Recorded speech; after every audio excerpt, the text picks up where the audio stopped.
Last month, nakita ko si Jowa at saka yung kapitbahay naming lalaki nag-uusap sa labas ng bahay. Ngayon, sabi niya, pre, baka naman pwede makikonnect sa wifi nyo. So, si Jowa, hindi nagdalawang isip, ibinigay yung password ng wifi namin. Tinanong ko siya. Ang sabi niya sa akin, okay lang yon, no harm done. Kasi, hindi naman daw madadagdagan yung bill namin kung may ilan ko connect doon sa wifi. So, ganun siya kabaer.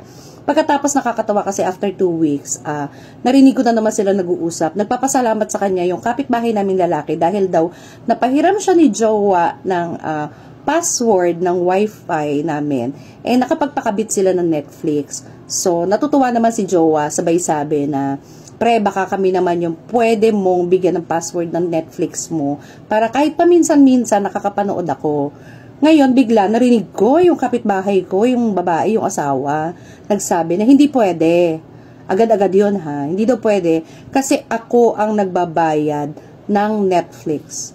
Okay, di fine. So, natapos na sila mag-usap si Jowa at saka yung kapitbahay namin. So, maya-maya sumisigaw na yung babae namin kapitbahay, tinatawag yung asawa niya. Ano daw ang nangyari? Bakit daw walang internet connection? Syempre, hindi yun alam ng asawa niya. Pero nagulat na lang ako nung kumakatok itong kapitbahay naming babae. Ako na yung humarap. Ang sabi niya, bakit daw hindi na siya makakonect sa wifi namin? So, sinagot ko siya. Sorry, hindi na pwede kasi ako yung nagbabayad ng wifi. Hindi ba? So, umalis siya, bubulong-bulong. Simula nun, hindi na niya kami pinansin ng mag-asawa. Actually, hindi sa akin yung story. Shinare ko lang kasi ang ganda ng moral na matututunan natin, hindi ba? So, sa pagkakaibigan po, dapat mutual.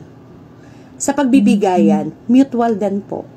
Sa pagmamahalan, dapat mutual. Even sa friendship, dapat po laging mutual yon. I hope naintindihan niyo po yung ibig ko sabihin.